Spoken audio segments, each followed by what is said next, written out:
First of all, I appreciate everybody for being here. I want to appreciate Southaven Police Department, specifically Chief Kern and members of his team who are here today as well. We're here today to talk about the shooting death of Reginald Carroll. I understand in the last 7 days there's been a lot of questions and public inquiry and obvious interest for a number of reasons. Most notably is the loss of life, and obviously we feel for the family and those that are left mourning. Mr. Carroll was well loved by many, and so obviously this is a hard time for people, and people want answers. And so unfortunately at this stage there's only so much we can share, but we do want to share what we can. So I think it was important to have this conference for a couple reasons. One, I want to kind of explain some of how the process actually unfolds, and then we'll share a little bit of the facts that we can. Mr. Carroll is not from here. He's from Baltimore, and so I know there's people in his community that are likely interested in, how does this process work? It's probably different than what they're used to, and so we just want to lay out the process and a little facts. So with that said, there was a call for service last week. The police department here in Southaven responded very quickly, and they started their investigation right away. As that investigation continues, more and more information comes in. That's shared with my office and the district attorney and members of my team. But it's definitely Southaven's investigation. We're just here to collaborate and help as needed at this point. It's not like on Law and Order or TV shows where everything's figured out in an hour-long episode and you got an investigation and a trial and all the aftermath all in 1 hour. It's obviously much more spread out than that. We have to wait on autopsies and medical examiners, things to be tested, and obviously have to go around talking to people that may have knowledge of the situation. All these things take a great deal of time, and while there's always an immediate interest in answers, I hope the public can feel a little bit comforted in knowing that we're not rushing our way through anything. While we're diligent and we act immediately, we don't rush through this because the gravity of the situation requires us to be very thorough. And the Southaven Police Department always does a great job of that. This is no exception.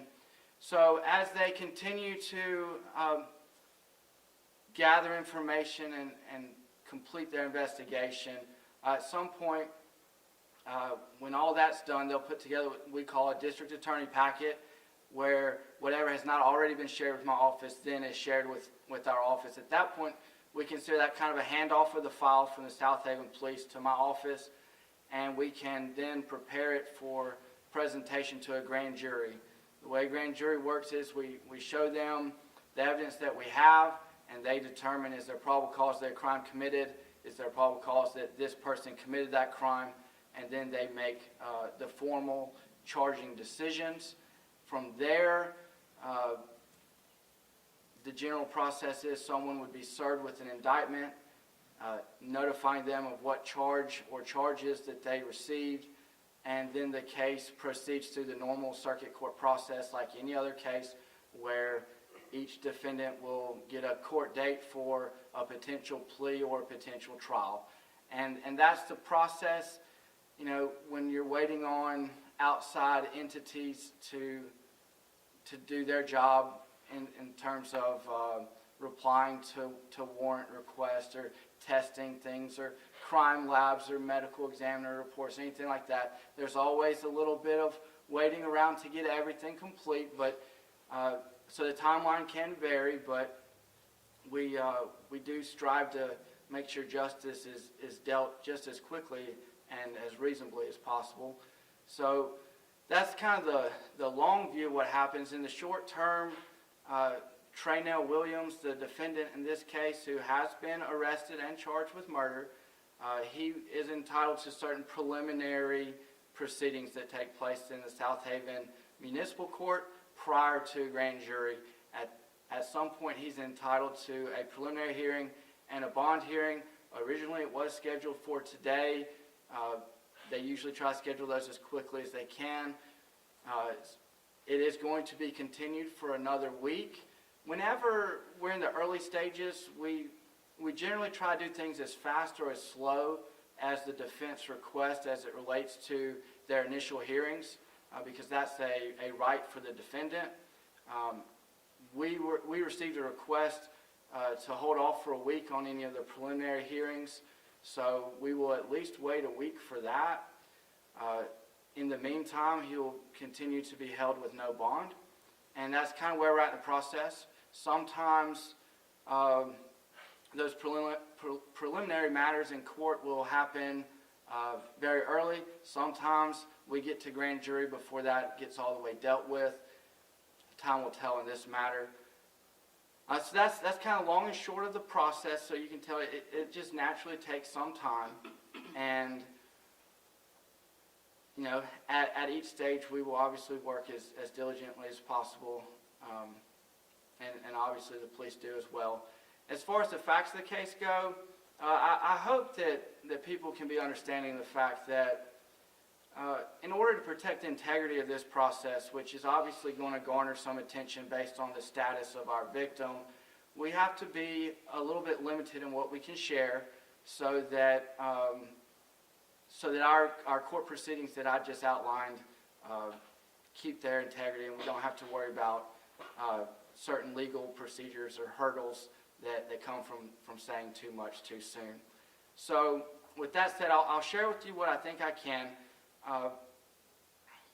Basically, like I said, there's a call for service related to a shooting incident on Barton Lane here in Southaven.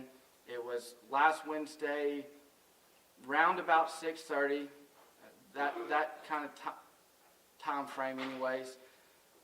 Police arrived on scene very quickly. When they got there, there were two people. You had Traynell Williams and Reggie Carroll. So we have our shooter and our victim. They were both there. The police immediately kind of quartered them off to where they could make room to give aid or make life-saving attempts for Mr. Carroll.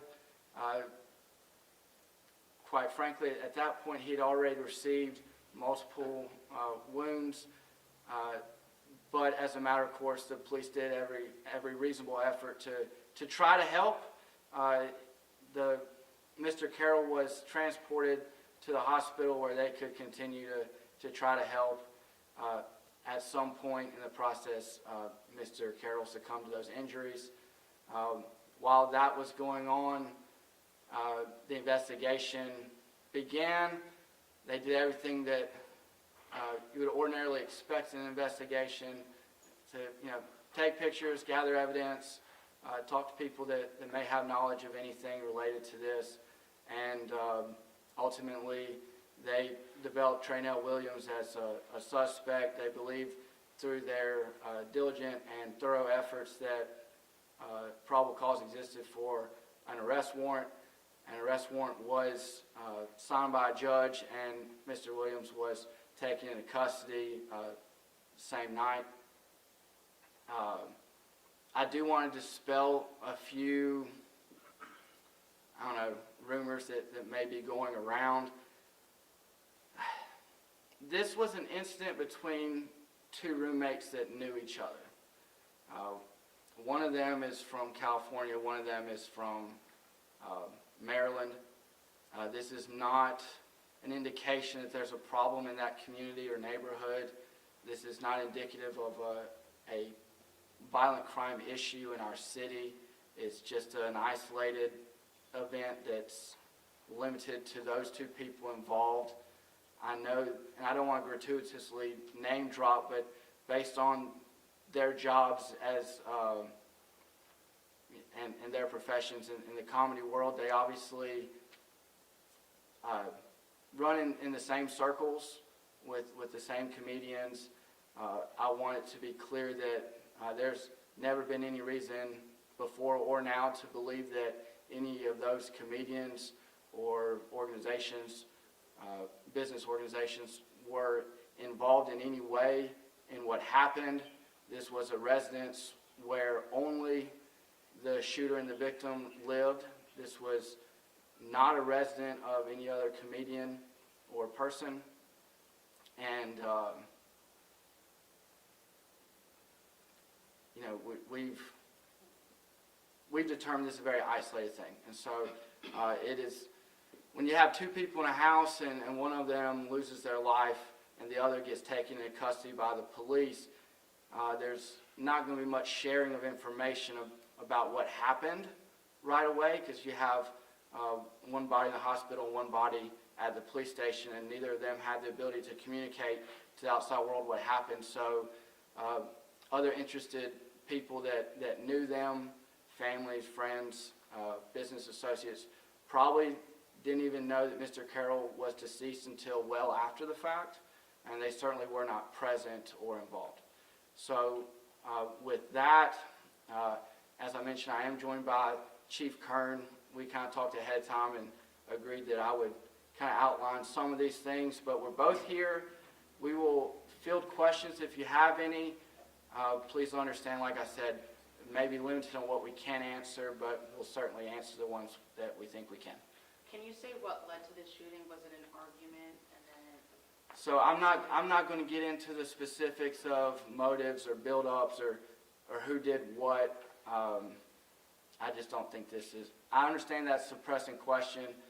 That's just part of the case that's going to have to come out in court. While the defense needed a week to just defend their client, how is it for your office? Are you all ready to bring those charges in court? Yeah, we're scheduled for preliminary matters. We're certainly ready for that whenever they are. If they wanted to do it today, we would have done it today. If they want to wait a week, we'll wait a week. If they want to wait longer, we can wait longer. That's a defense right to have a preliminary hearing or a bond hearing. And so we'll be ready whenever they get around to asserting that right. So, any other questions? So the house is owned by Cat Williams, is that right? The house is not owned by Cat Williams.